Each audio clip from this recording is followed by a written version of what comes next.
بسم اللہ الرحمن الرحیم۔ السلام علیکم۔ آج 17 فروری بروز جمعہ ہم بات کریں گے دو اہم ایشوز کے حوالے سے۔ سپریم کورٹ آف پاکستان میں نیب ترامیم کے خلاف درخواست پر سماعت ہوئی تھی، اس کی مختصر تفصیل میں آپ کے ساتھ شیئر کروں گا۔ اور 3 سابق اور 3 موجودہ ڈی پی اوز پیش ہوئے تھے، اور جو ڈپٹی کمشنرز ہیں وہ پیش ہوئے تھے سپریم کورٹ آف پاکستان میں، اور عدالت نے کہا ہے کہ جس طریقے سے بیوروکریسی کو اکھاڑ پچھاڑ کی جا رہی ہے یہ انتہائی افسوسناک ہے۔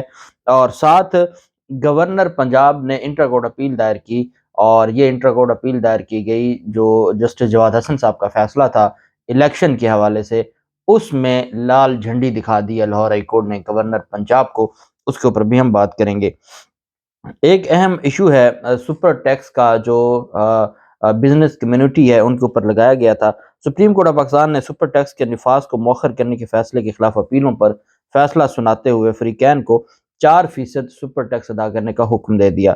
چیف جسٹس عمر عطا بندیال صاحب کی سربراہی میں 3 رکنی بینچ سماعت کر رہا تھا۔ سندھ ہائی کورٹ کے فیصلے کے خلاف وفاقی حکومت اور FBR کی اپیلوں پر فیصلہ سنایا گیا۔ گزشتہ برس شہباز شریف نے قوم کو بجٹ میں دیے گئے اقدامات پر اعتماد میں لیتے ہوئے بڑی صنعتوں بشمول سیمنٹ، اسٹیل، چینی، تیل اور گیس، کھاد، LNG terminals, textile, banking, auto, mobile, chemicals, مشروبات اور سگریٹ پر 10% ٹیکس لگانے کا اعلان کیا تھا۔ فنانس ایکٹ 2022 کے ذریعے حکومت نے انکم ٹیکس آرڈیننس میں ایک نیا سیکشن C4 سیکشن شامل کر کے زیادہ آمدنی والوں پر ایک سپر ٹیکس نافذ کیا تھا۔ اس سیکشن کے ذریعے FBR نے مالی سال 2022 میں 15 کروڑ روپے سے زائد کمانے والوں پر 13 شعبوں پر 10% سپر ٹیکس عائد کیا تھا۔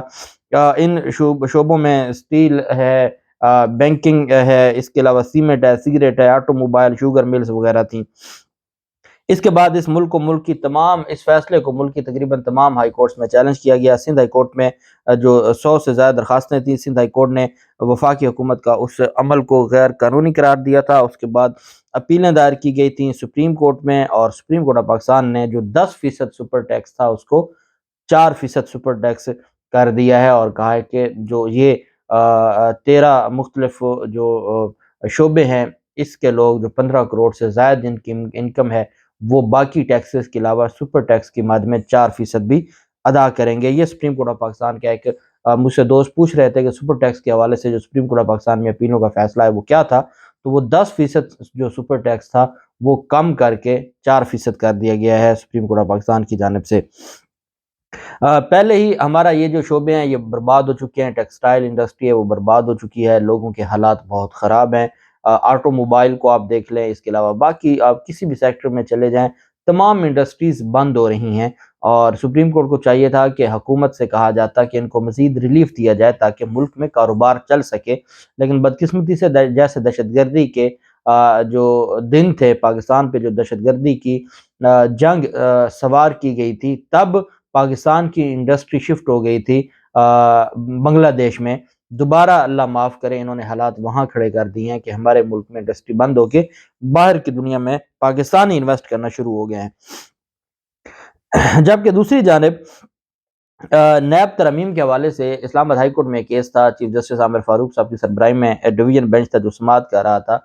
اس میں اہم جو ڈیولپمنٹ سامنے آئی ہے، چیف جسٹس عامر فاروق صاحب نے کہا ہے یہ اسلام آباد ہائی کورٹ بار ایسوسی ایشن کی درخواست تھی، نیب ترمیم کے خلاف درخواست تھی، اور اس میں پھر کچھ درخواستیں تھیں جس میں جو نیب ترمیم کے بعد جو فیصلے ہیں ان کو چیلنج کیا گیا تھا، اور کچھ کیسز کو واپس کر دیا گیا تھا، کچھ کی بریت کو چیلنج کیا گیا تھا، مختلف متفرق کیسز تھے۔ تو نیب ترمیم میں اسلام آباد ہائی کورٹ نے زیر سماعت تمام نیب کیسز کو یکجا کرنے کا حکم دے دیا ہے رجسٹرار آفس کو کہ نیب ترمیم کے خلاف جو اسلام آباد ہائی کورٹ بار ایسوسی ایشن کی درخواست ہے وہ اور باقی جو نیب سے ریلیٹڈ کیسز ہیں ان کو یکجا کیا جائے تاکہ لارجر بینچ بنایا جائے، اور لارجر بینچ اس کا فیصلہ کرے، کیونکہ سب سے بڑا مسئلہ اس وقت عدالتوں کو میرے خیال میں 50 کروڑ سے کم کا بھی ایشو نہیں ہوگا۔ عدالتوں کو یہ بھی ایشو نہیں ہوگا کہ 100 لوگوں سے کم اگر فراڈ کریں گے تو وہ جو اجتماعی فراڈ میں نہیں آئے گا۔ یہ ساری چیزیں شاید عدالتوں کے لیے معنی نہ رکھتی ہوں۔ اب عدالتوں کے لیے معنی یہ ہے کہ جو نیچے عدالتوں کے لیے پریشانی ہے کہ نیب سے کیس اگر واپس ہو جاتا ہے تو وہ کس کے پاس جائے گا، اس کا کوئی اندازہ نہیں ہے، نہ کوئی حکومت کی جانب سے اس کے اوپر کوئی کام کیا گیا ہے، اور نہ ہماری عدالتیں مختلف فیصلے تو دیے جا رہے ہیں لیکن اس کا فائدہ کوئی نہیں ہو رہا۔ اس وجہ سے عدالت نے اس کیس میں بھی یہ حکم دیا ہے کہ ان تمام کیسز کو یکجا کیا جائے تاکہ لارجر بینچ بنایا جا سکے۔ یہ سپریم کورٹ آف پاکستان کا لارجر بینچ اس کے اوپر بنے گا۔ جبکہ جو سپریم کورٹ کے معاملات ہیں اور سپریم کورٹ جس طریقے سے چیزوں کو دیکھ رہی ہے، اب آج کا دن سپریم کورٹ میں بہت اہم ہے، اور سپریم کورٹ اگر ان سارے معاملات کو آئین اور قانون کے مطابق دیکھتی ہے تو یہ تو ایک سپریم کورٹ کی تاریخ بدل سکتا ہے، اور سپریم کورٹ کے جو آنریبل ججز ہیں وہ اگر آج سٹینڈ لیتے ہیں تو میں سمجھتا ہوں کہ یہ ایک پاکستان میں ایک واقعی ایک تاریخ بدلنے کے مترادف ہوگا۔ اور اگر تو یہ کیونکہ بلیک میلر ہے، یہ مافیا جو ہے یہ بلیک میلر ہے، تو اب دیکھنا یہ ہے کہ ہماری عدالتیں سارے معاملے کو کیسے دیکھتی ہیں۔ سپریم کورٹ کے جسٹس اعجاز الحسن صاحب نے ایک کیس میں، جس میں چیف جسٹس عمر رضا بندیال صاحب کی سربراہی میں ایک بینچ تھا، ڈی سی راجن پور، ڈی سی مظفر گڑھ اور ڈی پی او راجن پور وغیرہ عدالت میں پیش ہوئے، تو جسٹس اعجاز الحسن صاحب نے کہا کہ ہر 2 ماہ بعد افسر بدل جاتا ہے، کیوں بیوروکریسی کا بیڑا غرق کر رہے ہیں۔ سپریم کورٹ میں سردار کوڑے خان ٹرسٹ فیصلے پر عمل درآمد کیس کی سماعت جسٹس اعجاز الحسن صاحب کی سربراہی میں 2 رکنی بینچ نے کی۔ عدالتی حکم پر سابقہ ڈی سی مظفر گڑھ سمیع اللہ، ڈی سی راجن پور محمد عارف، سابقہ ڈی پی او راجن پور احمد محی الدین بھی شامل تھے، اور موجودہ جو ڈی پی اوز ہیں وہ بھی موجود تھے۔ تینوں افسران نے پیش ہو کر شوکاز جو توہین عدالت کے شوکاز نوٹسز تھے ان کے جواب سے عدالت سے غیر مشروط معافی مانگ لی۔ جسٹس اعجاز الحسن صاحب نے کہا کہ معافی نہ مانگے، عدالتی حکم عدولی کی وجہ بتائیں، کیوں عدالتی حکم کے باوجود پیش نہیں ہوئے؟ ڈی سی خود اپنے بجائے اپنے لا افسر یا پٹواری کو بھیج دیتا ہے، کیا افسران ایسے عدالت کے حکم کا احترام کرتے ہیں؟ ڈی سی صاحب کہتے ہیں میں مصروف ہوں، پٹواری کو بھیجو۔ تینوں افسران نے اپنی ذمہ داری پوری نہیں کی، کیا حکومت ایسے چل رہی ہے؟ سپریم کورٹ کے حکم پر کمیٹی بنائی گئی اور افسران وہاں گئے بھی نہیں۔ ڈی سی مظفر گڑھ سمیع اللہ نے کہا کہ میں 4 بار مظفر گڑھ میں ڈی سی رہا ہوں۔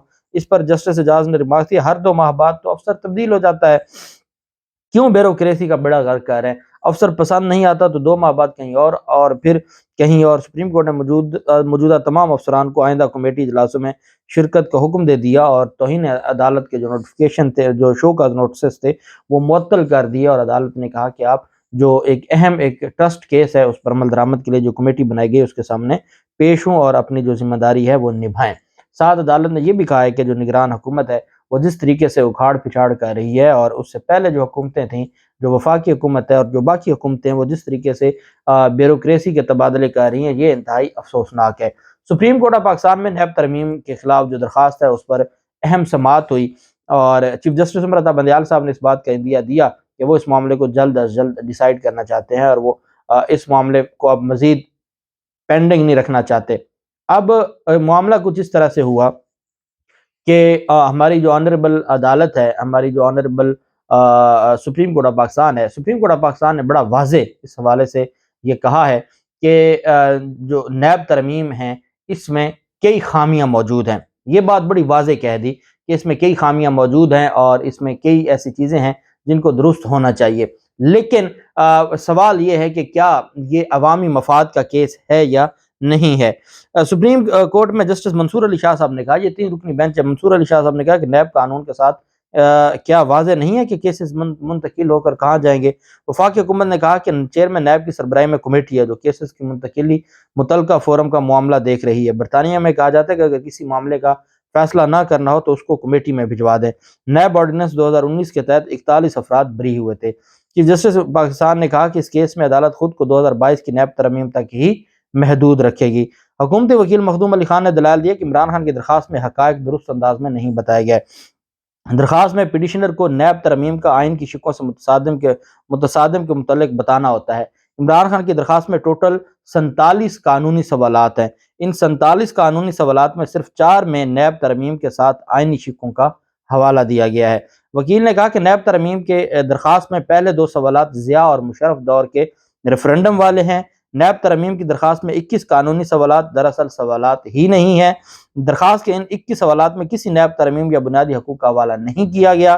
درخواست کے 16 سوالات میں نیب ترمیم کا حوالہ دیا گیا مگر بنیادی حقوق کی خلاف ورزی کا نہیں بتایا گیا۔ درخواست میں 6 سوالات میں بنیادی حقوق بتایا گیا مگر نیب ترمیم نہیں درج کی گئی۔ عمران خان نے درخواست میں امپورٹڈ سازش کا بھی ذکر کیا۔